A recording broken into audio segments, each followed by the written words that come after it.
Welcome to another episode of the Blue Fort Blueprint. I'm joined by Sayyam and Viraj as always.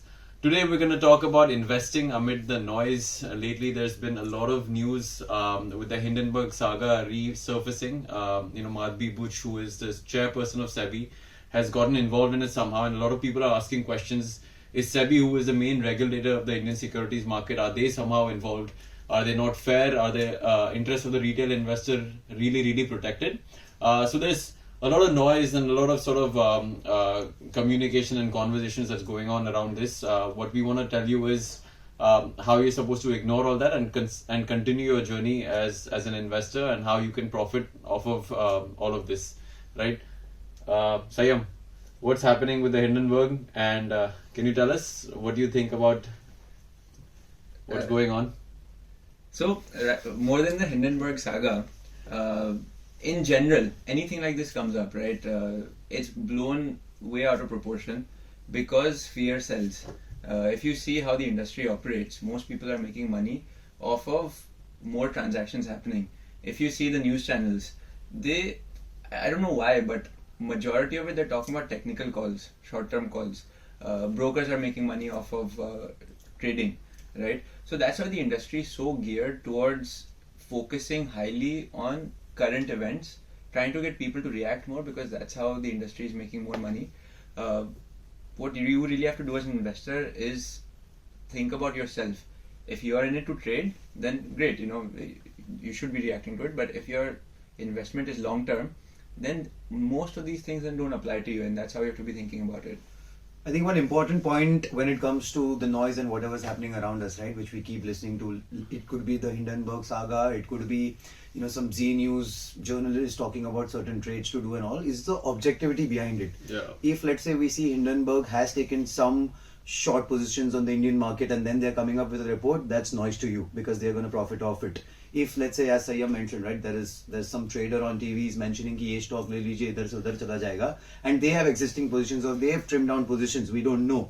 So because of the lack of objectivity of the person creating such an environment of that retail investors panic or take some actions, right? Yeah. The entire market profits when you take certain actions. If Hindenburg comes and goes and you are literally not doing anything about it, right? Doesn't matter, the markets remain normal. So the objectivity is really important about it.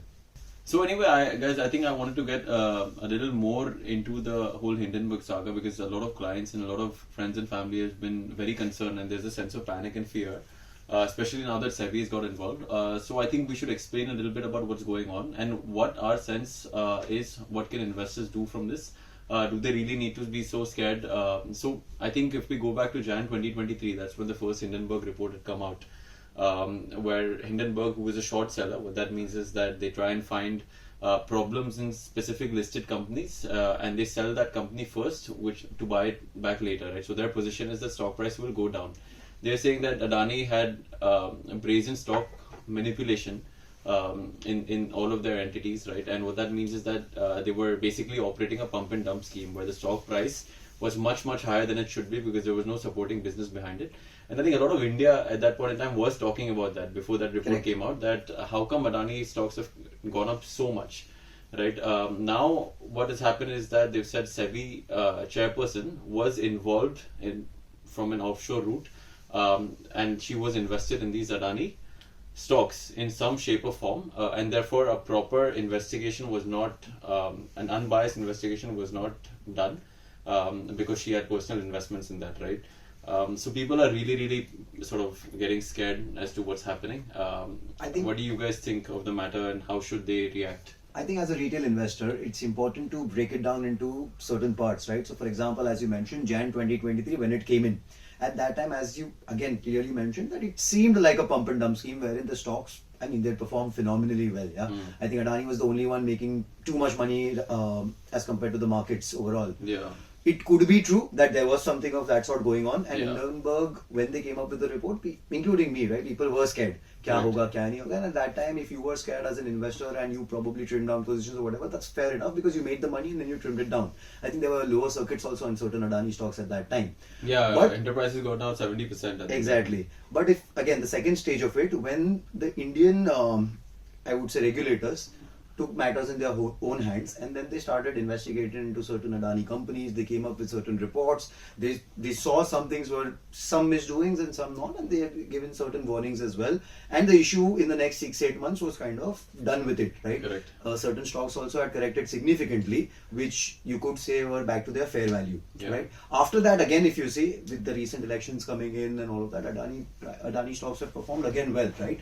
But what happened was during that entire phase, Hindenburg was supposed to be the anti-national or supposed to be someone ki yaar bahar se aake Yeah. you cannot say this to us. We We do do our own national job. issue. You do not involve in our matters. How can you sell our stock, kind of a thing? Which again is too far-fetched because they're naturally short sellers as well, Yeah, right? yeah. It's just their job. I think it's just It's their them job, doing their exactly. and they've done this with hundreds of companies around the world. Exactly. But when it comes to India, there is a sense of Yeah. a nationalism or a pride. Yeah, tum kaise kar rahe ho, kind of a Correct. thing. Yeah. So now in the third stage, what they've also tried to do is the report was a bit far-fetched, right?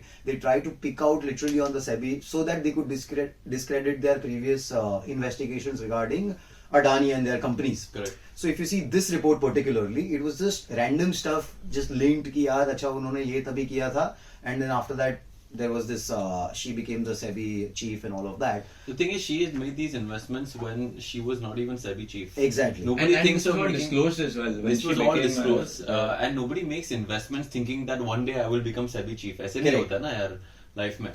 So I think it was blown out of proportion. Another thing they did not mention was what was the quantum of investment. Nobody knows. Maybe it could have been $10,000 for all we care, Exactly, right? So correct. why is it such a big deal? So that quantum was also not disclosed. Which is why I think this time. So I agree with you. You know, when the initial report had come out, definitely in Adani stocks there has been Some sort of something it, yeah. which can be suspected because the way the stock price had moved until before Jan 2023, it was suspect. A lot of India was talking about this, and especially the funds that the news that had come out of. Four Mauritius funds, Correct. which were investing 90% of their assets into Adani. It seemed like the promoters are routing their money through various shell companies to again manipulate the stock, right? But my point is, you know, when people ask me, is the entire Indian stock market a scam? What's going on? Is it a fraud? Look, if you don't want to, if you're concerned about it, just don't invest in Adani stocks. It's as simple as that. There are 12 listed Adani companies, from what I understand. Correct. Okay, in India, there's over 5,000 listed companies, right? Don't invest in 12 companies. FOMO, That's all yeah. you have to do. It's the And- FOMO that keeps people. well, if you're going to get FOMO also, and at the same time, you know, you want returns also, but at the same time, you don't want to take risk. It doesn't work that way. Absolutely. So if you're concerned, just don't invest in the companies. India is a $5.5 trillion market. To call it the whole market a fraud, as Rahul Gandhi has recently suggested, you know, that there's some serious misactivity going on or something like that. I think is very stupid.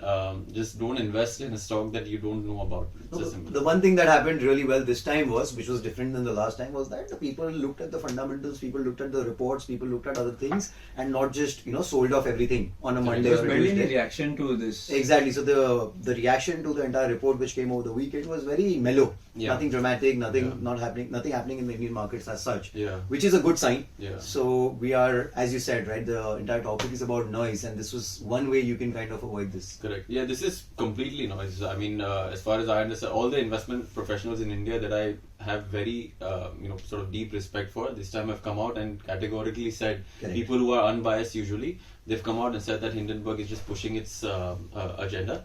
And there's just no reason for them to discredit somebody who is so professionally qualified and who is qualified to be in that place, right? I don't think that there's any need for them to do that. As an investor, I think what you have to do is take a step back and think about why you're investing, why you have money in the market, right? What your time horizon is. If you are a day trader, then of course all of these things matter.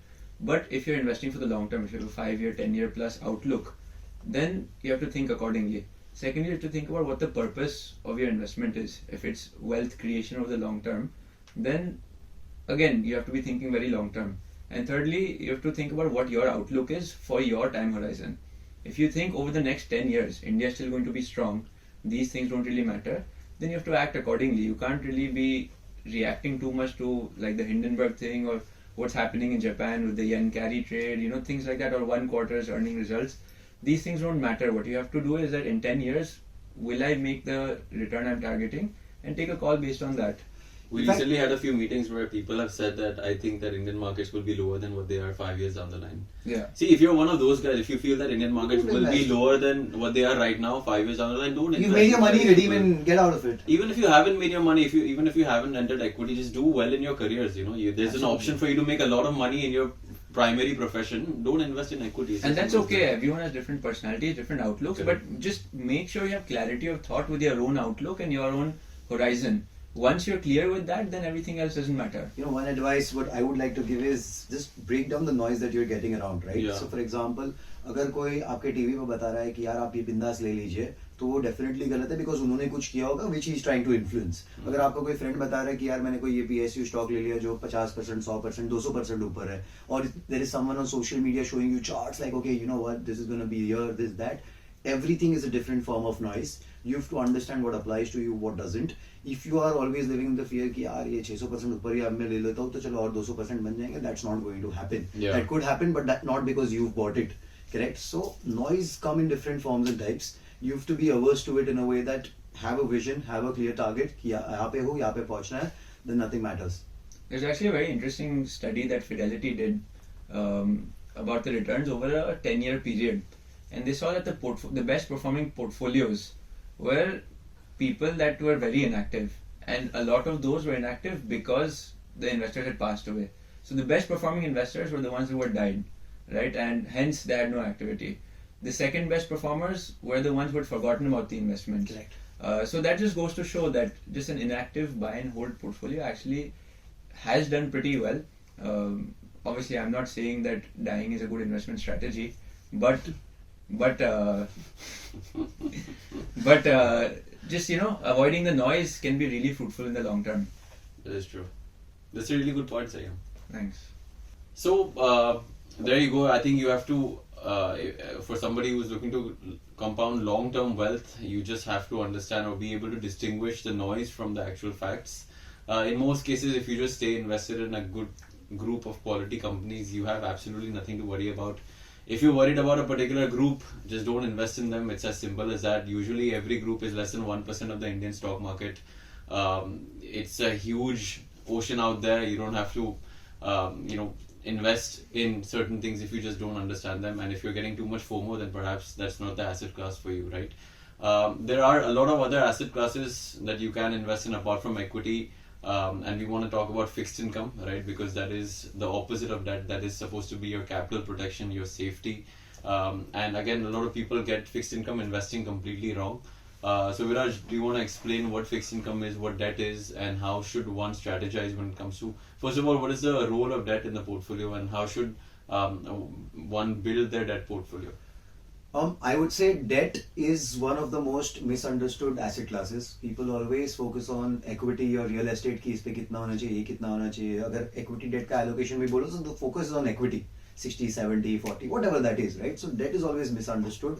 In, let's say, people who are 60, 70, 80, or maybe some other people, they have like a lot of FDs and just over invested in debt, and certain people our age maybe are under invested in debt, right? Debt, I would say, is one of the most crucial parts of your portfolio because it gives you one thing that none of the other asset classes will, that is stability. Stability in terms of your portfolio, stability in terms of your principal, stability in terms of the income that you generate out of it. Debt, just break it down into a very simple word called ब्याज, correct?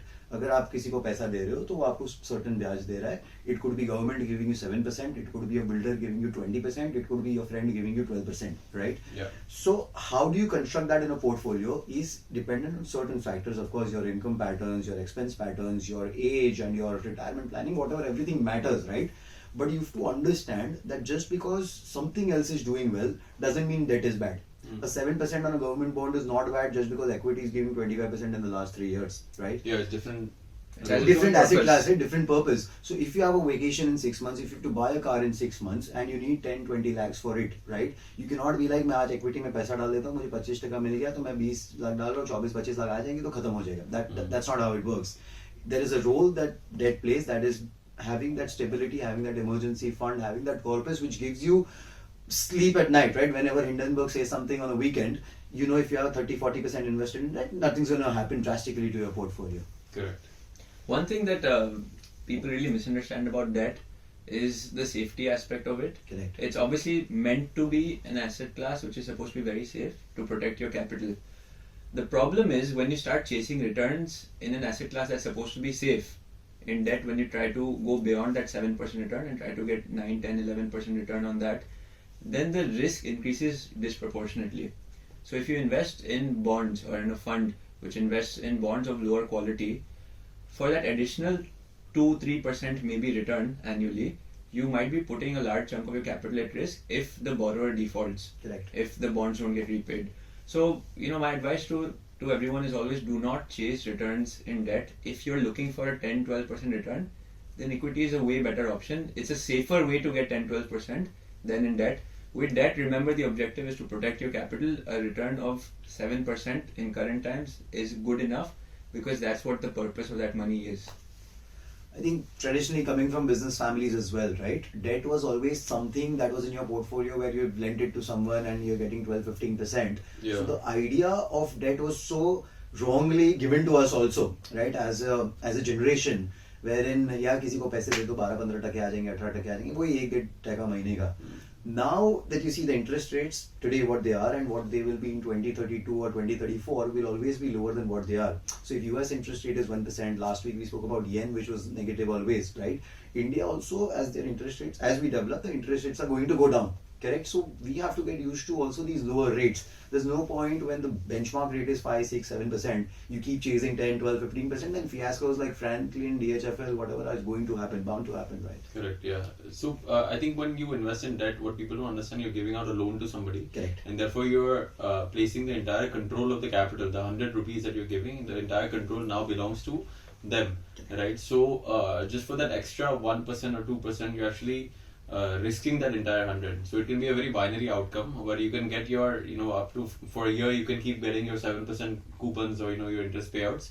Suddenly in the second year, everything is gone. The guy just calls you and says, I have no money to give. I mean, it's just the concept of no free lunches. Yeah, nobody's going to give you a double-digit return just Correct. for parking their money with them. There's a certain Yeah. risk associated with Yeah, that. yeah. which So you're taking. anyone who is giving you even a 0.5% or a 1% return extra in debt, just understand that you're taking on a considerably larger risk. And, to give including that. banks, huh? Including banks. Including banks, yeah, because a lot of people like to invest in these small finance banks. Exactly. That this is giving me 8% instead of 7%. See, unless you're investing hundreds of crores, what does it matter?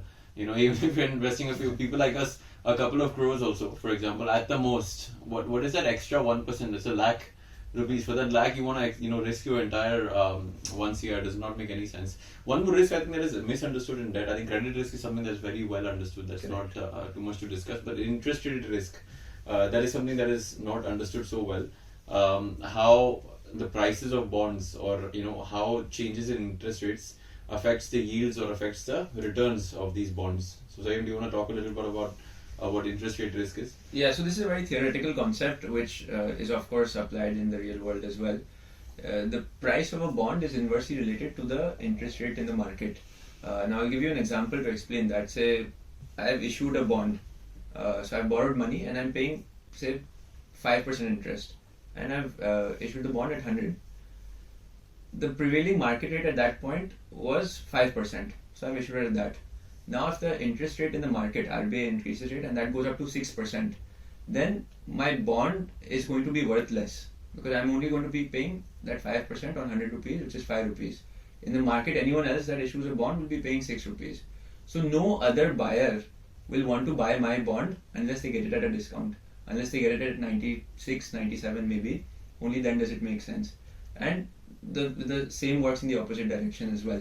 So whenever interest rates go up, bond prices fall down, and different bonds are affected by it at a different rate depending on the duration of the bond. And this is typically not very well understood because interest rate hike cycles and interest rate cut cycles don't happen very often. When the interest rates are getting hiked, the longer duration bonds that you have or the longer duration funds you have, they are going to see greater mark-to-market losses. And same when the interest rates are cut, which is what is expected going forward, then the longer duration funds are going to see greater mark-to-market gains. Yeah, so simply put, if you give somebody a loan or if you issue a bond for a longer duration, that has more interest rate risk. Exactly. Because you have issued that bond at 5%, for let's say 20 years. Now that all the new bonds which are coming at 6% in the market, right, you will still continue to pay 5% for 20 years. Therefore, the Yeah. price of that bond will go that much more down compared to a bond which is maturing in the next 3 months. Because if that bond matures in 3 months, the new bond which that company issues will now pay 6%. So very simply put, the longer the loan, the longer the bond, the more prone it is to interest rate risk, and that is something that one needs to understand. If the RBI is reducing interest rates, then your long-term bonds will appreciate in value, and they will appreciate quite substantially, right? And vice versa, right? So you have to understand what is happening in terms of the current interest rate environment and choose your tenure of debt accordingly, right? So credit risk and interest rate risk, these are the two things that you have to understand. Speak to your advisor who and let them know what your objective is, right? It has to be sort of you don't want to be stuck in a situation where you invested 100 rupees in bond and आपको पता लगा कि 6 महीने बाद that is only 98 or 97, right? That is something that can be very upsetting to a lot of people, considering this is a capital protected asset class. So there you go. We discussed investing amid the noise, and we discussed debt as an asset class. We hope you liked the episode. We'll see you next time. Thank you so much. Like, share, subscribe.